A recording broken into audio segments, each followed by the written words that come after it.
नामांची वंशावळ. 0 सुरुवात. ब्रह्मा. 1 ब्रह्माचा पुत्र मरीची. 2 मरीचीचा पुत्र कश्यप. 3 कश्यपचा पुत्र विवस्वान. 4 विवस्वानचा पुत्र वैवस्वत मनु. यांच्याच काळात जलप्रलय झाला. 5 वैवस्वत मनुचा तिसरा पुत्र इक्ष्वाकू. 10 पैकी याने अयोध्याला राजधानी व इक्ष्वाकू कुळाची स्थापना केली. 6 इक्ष्वाकूचा पुत्र कुक्षी. 7 कुक्षीचा पुत्र विकुक्षी. 8 विकुक्षीचा पुत्र बाण. 9 बाणचा पुत्र अनरण्य. 10 अनरण्यचा पुत्र पृथु. 11 पृथूचा पुत्र त्रिशंकू. 12 त्रिशंकूचा पुत्र धुंधुमार. 13 धुंधुमारचा पुत्र योनाश्व. 14 योनाश्वचा पुत्र मांधाता. 15 मांधाताचा पुत्र सुसंधी. 16 सुसंधीचे 2 ध्रुवसंधी व प्रसेनजित. 17 ध्रुवसंधीचा पुत्र भरत. 18 भरतचा पुत्र असित. 19 असितचा पुत्र सगर. 20 सगरचा पुत्र असमंज. 21 असमंजचा पुत्र अंशुमान. 22 अंशुमानचा पुत्र दिलीप.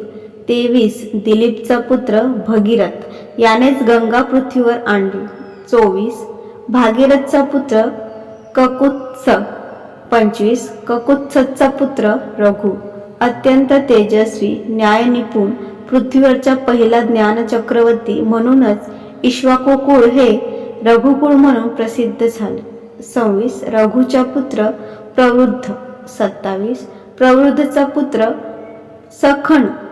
28 शंखणचा पुत्र सुदर्शन. 29 सुदर्शनचा पुत्र अग्निवर्ण. 30 अग्निवर्णचा पुत्र शीघ्रग. 31 शीघ्रगचा पुत्र मरु. यांच्या सत्तेने आताचे अरबस्थान मारुधर, मरुस्थान किंवा मुरुधर, मुरुभूमी म्हणून ओळखले जायचे. 32 मरुचा पुत्र प्रशुश्रुंक. 33 प्रशुश्रुंकचा पुत्र अंबरीष. राजाने कायम संन्यस्त असावे याचा परिपाठ यानेच घातला. 34 अंबरीषचा पुत्र नहुष. यांच्यापासून कुरुवंश सुरू होतो. 35 नहुषाचा पुत्र ययाती. 36 ययातीचा पुत्र नाभाग. 37 नाभागचा पुत्र अज. 38 अजचा पुत्र दशरथ. 39 दशरथचे 4 पुत्र राम, भरत, लक्ष्मण व शत्रुघ्न. ब्रह्माच्या 40व्या पिढीत श्रीराम जन्मले. 40 पिढ्यात असं झालं नाही, असं केलं नाही. 40 पिढ्या हे वाक्य प्राचार्यातून जन्माला आले.